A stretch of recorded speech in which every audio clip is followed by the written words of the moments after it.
Hi everyone, আসসালামু আলাইকুম। কেমন আছেন সবাই? আশা করি ভালো আছেন। এখনও যারা আমার চ্যানেলটিকে সাবস্ক্রাইব করেননি তারা একটু কষ্ট করে সাবস্ক্রাইব করবেন। এখন চলুন বেশি কথা না বাড়িয়ে গল্পে ফেরা যাক। তানিশের কথাগুলো সব মাথার ওপর দিয়ে যাচ্ছে পার্থ তানিশের দিকে এখনো তাকিয়ে আছে। পার্থ নিজের অবাক বিস্ময়ে সাইডে রেখে বলল, তুমি কি বলছো? একটু ক্লিয়ার করে বলবে, তুমি কি সত্যিই আমায় বিয়ে করতে রাজি নও? আসলে স্যার, বুঝতেই তো পারছেন আমার প্রবলেমটা ঠিক কোথায়। পার্থ তাচ্ছিল্য হেসে বলল, থাক, কষ্ট করে তোমায় আর কিছু বলতে হবে না। আমি বুঝতে পারছি সবটা। আমি চাই তুমি সব সময় ভালো থাকো, হাসি খুশি থাকো। আমি চাই না আমার জন্য তুমি কষ্ট পাও। ভালো থেকো প্রিয়। বলে চলে যেতে নেয় পার্থ।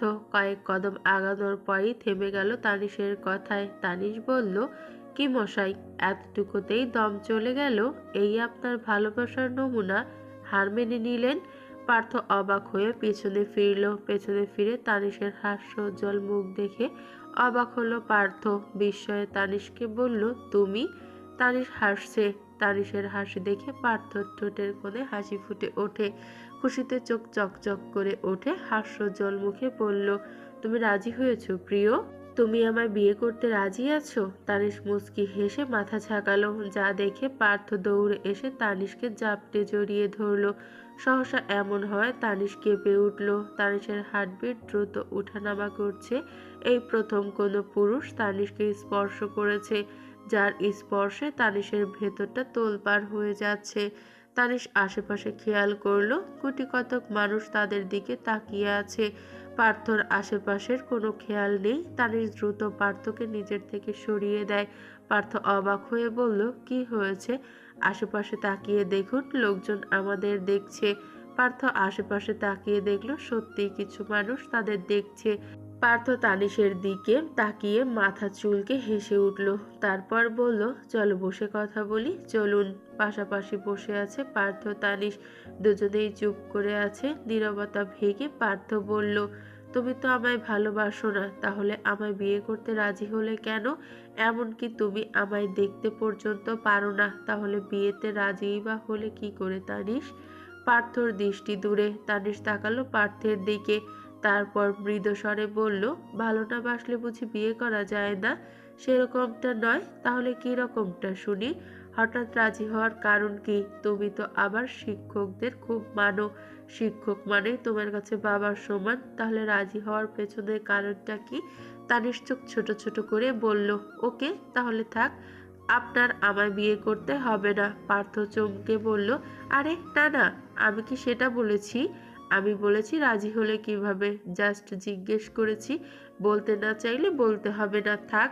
তবুও বিয়েতে না করার কথা বলো না প্রিয়। তানিশ হাসলো। তারপর বলল, শুনুন স্যার। পার্থ রাগী চোখে তাকিয়ে বলল, দুদিন পর আমি তোমার জামাই হব, তাই জামাইকে স্যার ডাকা বন্ধ করো বউ।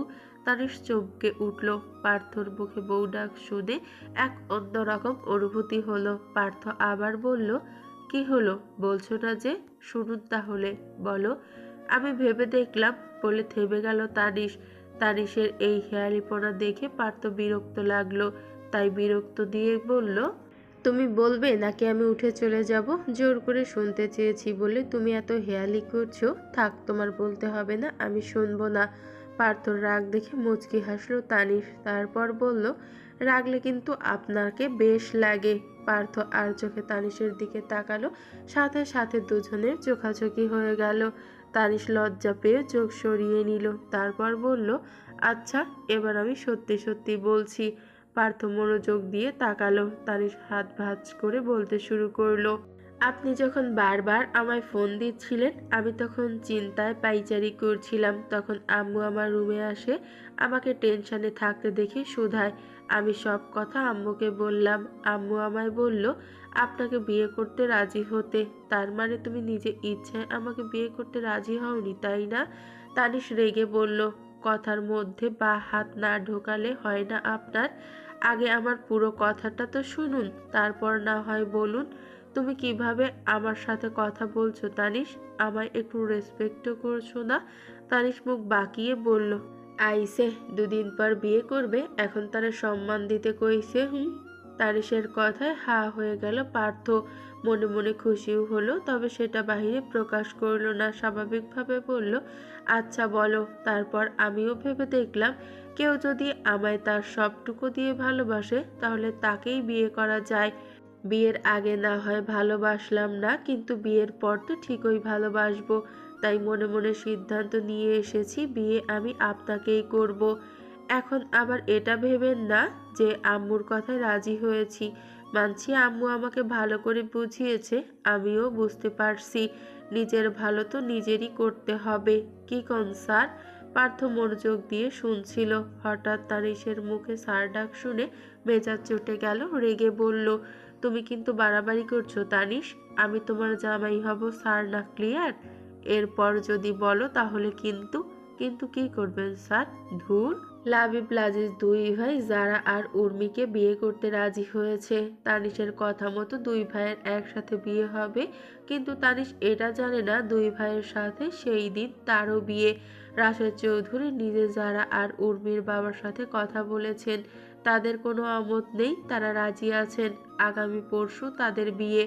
দুই ভাইয়ের বিয়েতে আনন্দ করবে বলে খুশির শেষ নেই তানিশের। কিন্তু সেই দিনে যে তারও বিয়ে হবে সেটা তানিশ কোশমিনকালেও ভাবেনি। তানিশ দুদিনের জন্য তার খালামণির বাসায় বেড়াতে গেছে, আর এর মধ্যে পার্থ তার বাবা মাকে নিয়ে চৌধুরী বাড়িতে আসে।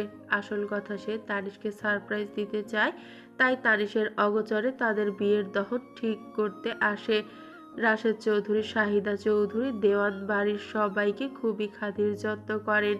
রাশেদ চৌধুরী মৃদু হেসে বললেন, পার্থ, তুমি যে এত সহজে আমার মেয়ের মন জয় করে নিবে আমি তা ভাবিনি। তানিশ খুবই একরোখা, যা বলে তাই করে। তুমি কিভাবে ওর মন জয় করেছো তা আমি জানি না, বা জানতেও চাই না। শুধু এটাই বলবো, তুমি আমার মেয়েটাকে আগলে রেখো।